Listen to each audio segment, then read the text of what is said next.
So usapang pruning at saka abono po tayo guys. Ayan, may na-harvest tayo W10. Inubos natin kasi hinog na lahat sa isang puno. So kailan tayo mag-pruning yan? So kung titingnan natin guys, ang ating kakao is wala siyang sagabal. Formado po ang kanyang katawan. So wala tayong gagalawin dyan kasi wala siyang mga dahon. Nandun sa taas lang kasi gamit na for this season, high peak season this December. So wala na siyang bunga. Anong gagawin? Pag ganyan na yung ating kakao, ayan o, na-harvest na natin. Siguro pangatlong ganyan na yung nakuha ko dyan.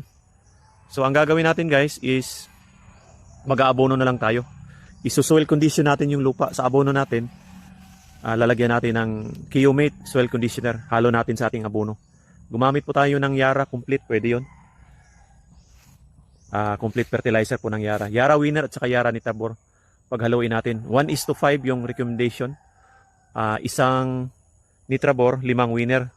Ayun po ang abono para lumago ang ating mga dahon guys. Tapos magdadala siya ng mga bulaklak. Mamumunga ulit siya ng low peak season. Tapos by March, magsusoil conditioning tayo.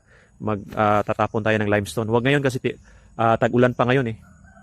So pwede rin. Anytime naman yung soil conditioning. Pero yung i-apply ko dyan na soil conditioner, ano lang muna yung Kiomate S100. Yung pang condition ng lupa. Pero yung for acidity, limestone, sa next year na po yun. So, abono lang tayo dito guys. Tapos foliar filterizer. Yung ginagamit ko dito, yung Balagro. Anti-stress ng Balagro. Yung Megafol, yun ang ginagamit ko dito.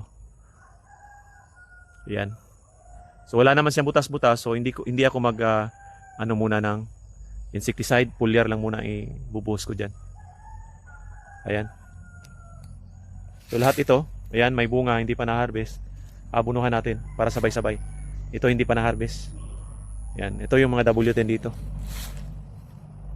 Yan sa gilid, hindi sa akin yan. Yan sa gilid. Ito lang sa akin. Kapiraso lang dito banda.